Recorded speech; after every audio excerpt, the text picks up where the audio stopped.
I know ETSU and Vandy had a great pitchers, matchup on paper today, and no disrespect to the other matchups in the country, but man, I'd put Radzewski and Thompson match up against anybody's. I mean, those two guys are warriors, and it looked like, as we saw, it was going to be very difficult to score today.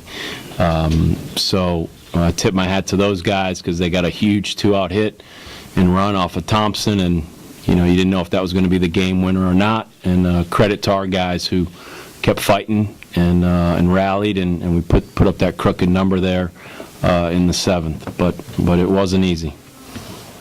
Unfortunately, it's not the 3-run homer like it used to be.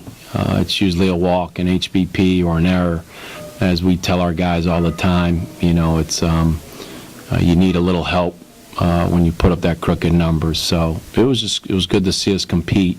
I challenged the guys after the 6th inning. On one hand, we had a lot of good at-bats. I mean, we didn't have anything to show for it, but I thought Adam Engel's at-bat to lead off the game kind of set the tone for our offense, even though he struck out. And there was a handful of guys who struck out, but, man, they really competed. But when Wasserman and Sutton struck out, I think it was in the 5th, they kind of knew I let them have it after that we got to know what this kid's doing, and we got to move the ball.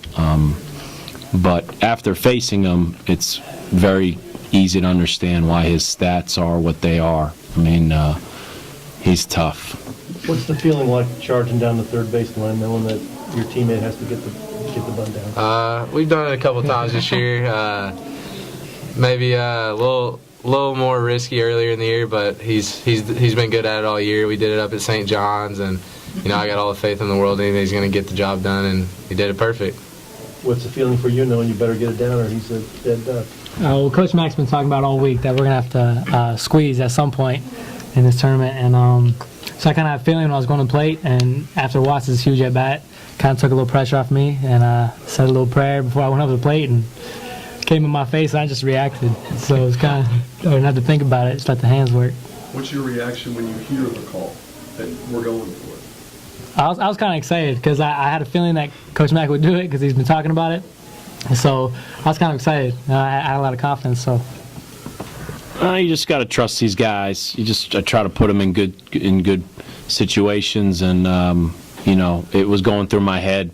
It's a little scary when you got the bases loaded, and the one thing about Radzewski is, he's such a good fielding pitcher. That it's a force play, and I wasn't crazy about the matchup. I think it was it Wasserman and Gardner.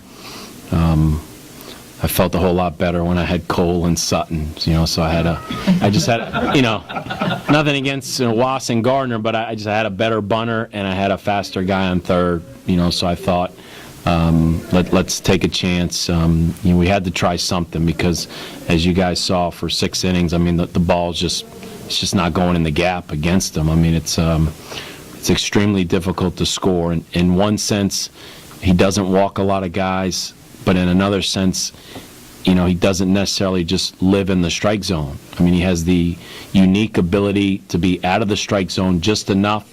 When he has to throw a strike, he can throw, like Sutton said, a breaking ball strike, a good breaking ball strike. And, like I said, I just tipped my hat to the kid because it looked like it was going to be very difficult to get a run across. And, again, credit our guys, offensively for competing there. What was Nick's at bat? Nick's at bat is what we call, I'll start off with the first part of the sentence and I'll let them finish. We say, see a little. See a lot. See a lot. And see a little is, man, we're just trying to move the ball. It's, you can't sit in there and think he's going to groove a ball and you're going to hit it, into the right center gap, against a team like Miami with their pitchers. So stay short, move the ball, and, he does exactly what we challenge our guys to. And, fortunately, just hit it over the third baseman's head and 3-run score. And that's why we gave Nick the shirt, because that at bat was huge. Those changed games right there, and felt like it obviously did in this game today. I was just, really pumped. Our whole dugout was, on the top step, and obviously you heard the fans and stuff, like, bases loaded and everything like that. And everything before that came with these guys. I think the best at bats of the game was the walks, the HBPs, the squeeze. And you go up to the plate just with a lot of confidence, and then when you do something, it's just, a lot of positive energy comes out. So a lot of excitement.